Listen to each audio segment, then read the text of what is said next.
செய்திகள் தொடர்கின்றன. கெங்கவள்ளி தொகுதி தேமுதிக சட்டமன்ற உறுப்பினரின் சகோதரர் படுகொலை செய்யப்பட்டுள்ளார். சேலம் மாவட்டம் கெங்கவள்ளி தொகுதிக்குட்பட்ட தேமுதிக எம்எல்ஏ சுபாவின் சகோதரர் சசிகுமார்.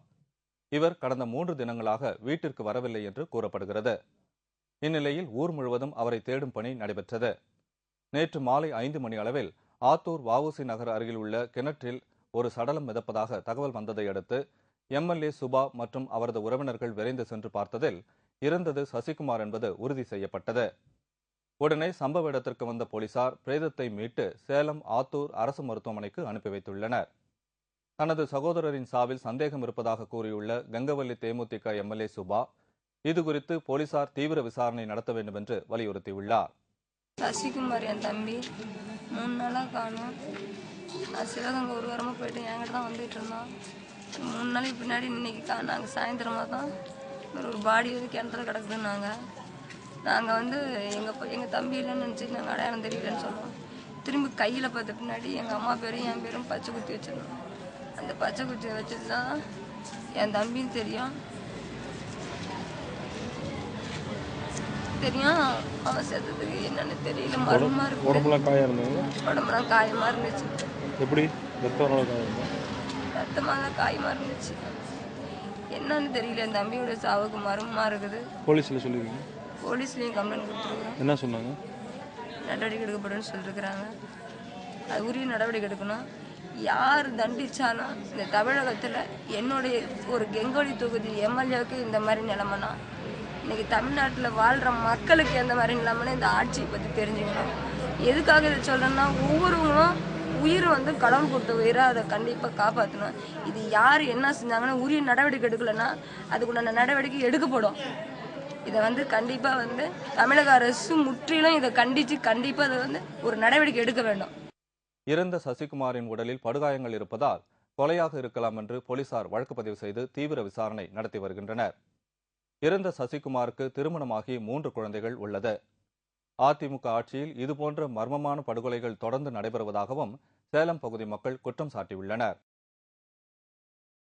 திருப்பத்தூர் அருகே நாய்கள் கடித்து இறந்த குரங்குக்கு மேளதாளம் முழங்க இறுதி சடங்கு நடைபெற்றது. வேலூர் மாவட்டம் திருப்பத்தூர் அருகே உள்ள புதுக்கோட்டை கிராமத்தில் குரங்கு ஒன்றை அங்கிருந்த நாய்கள் விரட்டி கடித்ததில் பரிதாபமாக உயிரிழந்தது. இந்நிலையில் அப்பகுதி மக்கள் இறந்த அந்த குரங்கிற்கு மனிதர்களுக்கு செய்யப்படும் இறுதி சடங்கு போல் ஊர்வலம் நடத்த திட்டமிட்டனர். அதன்படி இறந்த குரங்கின் உடலை குளிப்பாட்டி சந்தனம் குங்குமம் பூசி மனிதனுக்கு செய்யப்படும் அனைத்து சடங்குகளும் செய்யப்பட்டு மேளதாளத்துடன் அடக்கம் செய்யப்பட்டது. அடக்கம் செய்யப்பட்ட குரங்கிற்கு கோயில் கட்டி வழிபடவும் முடிவு செய்துள்ளதாக புதுக்கோட்டை கிராமத்தினர் தெரிவித்துள்ளனர். ஆஞ்சநேயர் நேற்று சாயந்தரம் 6 மணிக்கு இறந்துடுச்சு. அதுக்கு மனிதாபிமானத்தோட மனிதனுக்கு செய்ய வேண்டிய சாங்கி சடங்கெல்லாம் செய்யணும்னு பெரியவங்க சொன்னதுனால அதுக்கு உண்டான எல்லா இதுவும் சாங்கி சடங்கும் செஞ்சுட்டுங்க. அது மேற்கொண்டு அதை அடக்கம் பண்ணிவிட்டு அதுக்கு ஒரு சின்னதாக நம்மளால் முடிஞ்ச வரைக்கும் கோயில் ஒன்று சின்னதாக கட்டி அதுக்கு வழிபாடு செஞ்சு அந்த ஆண்டவனுடைய இந்த ஆஞ்சநேயருடைய அருளை மக்கள் பெறணும்னு ஆசைப்படுறாங்க. தேமுதிக நிறுவன தலைவர் கேப்டன் விஜயகாந்த் பிறந்த நாளை முன்னிட்டு சேலம் மாவட்டம் ஓமலூரில் விவசாயிகளுக்கு மக்கள் நலத்திட்ட உதவிகள் வழங்கப்பட்டன. இந்நிகழ்ச்சியை மாவட்ட செயலாளர் SR பார்த்திபன் தலைமை தாங்கி தொடங்கி வைத்தார். ஓமலூர் ஒன்றியத்துக்குட்பட்ட காடையாம்பட்டியில் விவசாயிகளுக்கு மண்வெட்டி, தென்னங்கன்றுகள் மற்றும் பழச்செடிகள் உட்பட உபகரணங்களை அவர் வழங்கினார்.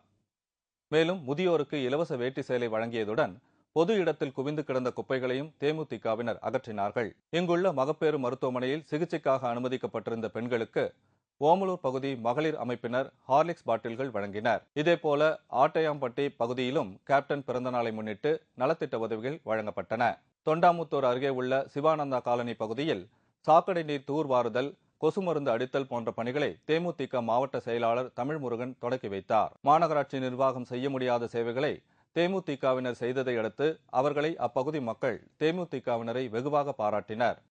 பெரியார் திராவிட கழக மாவட்ட அமைப்பாளர் கொலை வழக்கில் தளி சட்டமன்ற உறுப்பினர் ராமச்சந்திரன் உள்பட 3 பேரிடம் விசாரணை முடிந்து நீதிமன்ற காவலில் அடைக்கப்பட்டுள்ளனர். திருவண்ணாமலை நீதிமன்றத்தில் சரணடைந்த தளி எம்எல்ஏ ராமச்சந்திரன் உள்ளிட்ட பலரை கடந்த 8ஆம் தேதி ஓசூர் குற்றவியல் நீதிமன்றத்தில் போலீசார் ஆஜர்படுத்தினர். பின்னர் போலீஸ் காவலில் எடுக்கப்பட்ட மூவரும் தனித்தனி காவல் நிலையங்களில் வைத்து விசாரிக்கப்பட்டு நேற்று மீண்டும் நீதிபதி முன்பு ஆஜர்படுத்தப்பட்டனர். அப்போது எம்எல்ஏ ராமச்சந்திரன் உள்பட மூவரும் தங்களுக்கும் இந்த கொலைக்கும் சம்பந்தமில்லை என்றும் தங்கள் மீது வீண்பழி சுமத்தப்பட்டுள்ளதாகவும் தெரிவித்தனர்.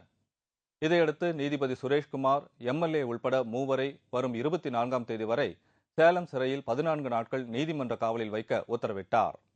அப்படி ஆஜர்படுத்துகிற போது சட்டமன்ற உறுப்பினராக இருக்கக்கூடிய ராமச்சந்திரன் எம்எல்ஏ அவர்களும் லகுமியா அவர்களும் சகோதரர் வரதராஜ் அவர்களும் தங்களை 2 நாட்களாக வைத்துக் கொண்டு வழக்குக்கு சம்பந்தமில்லாத கேள்விகளை கேட்டு மன ரீதியாக துன்புறுத்தினார்கள் என்பதையும், அதே சமயத்தில் தாங்கள் வாக்குமூலம் எதையும் தரவில்லை என்றும் எந்த பொருளும் கைப்பற்றப்படவில்லை என்பதையும் சொல்லி பதிவு செய்தார். அதற்கு பின்னால் அவருடைய டிடிபி போலீஸ் கஸ்டடியை ரத்து மீண்டும் எடுத்துக்கொண்டு 24ஆம் தேதி கைதாப்படும். கிருஷ்ணகிரி மாவட்டம் ஓசூர் அருகே நிகழ்ந்த பெரியார் திராவிட கழக மாவட்ட அமைப்பாளரின் படுகொலை சம்பவத்தில் தளி சட்டமன்ற தொகுதி இந்திய கம்யூனிஸ்ட் எம்எல்ஏ ராமச்சந்திரன் முக்கிய குற்றவாளியாக கருதப்படுவது குறிப்பிடத்தக்கது. ராமேஸ்வரம் ராமநாத சுவாமி கோயிலில் உலக நன்மை வேண்டி 2008 திருவிளக்கு பூஜை நடைபெற்றது. உலகில் நடைபெற்று வரும் தீவிரவாத அச்சுறுத்தல் காரணத்தால் பொதுமக்களின் அன்றாட வாழ்க்கை அச்சத்தில் இருந்து வருகிறது. இதனால் உலக நன்மை வேண்டி ராமேஸ்வரம் ராமநாத சுவாமி கோயிலில் 2008 திருவிளக்கு பூஜை நடத்தப்பட்டது. கோயிலின் 3ஆம் பிரகாரத்தில் நடைபெற்ற இந்த நிகழ்ச்சியில் அப்பகுதியைச் சேர்ந்த 2008 பெண்கள் கலந்து கொண்டு குத்துவிளக்கேற்றி தீப ஒளி பூஜைகள் செய்து சுவாமியை வழிபட்டனர்.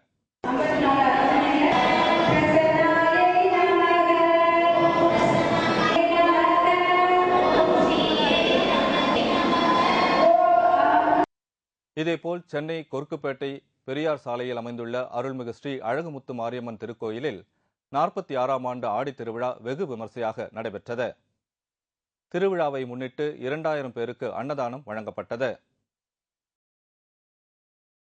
இதேபோல் சென்னை அம்பத்தூரை அடுத்த கொரட்டூரில் விற்றிருக்கும் நாகவல்லியம்மன் திருக்கோயில் ஆடி திருவிழாவை முன்னிட்டு 16ஆம் ஆண்டு விளக்கு பூஜை நடத்தப்பட்டது. இதில் 108 பெண்கள் கலந்து கொண்டு அம்மனுக்கு பஞ்சமுக குத்துவிளக்கேற்றி வழிபாடு நடத்தினர்.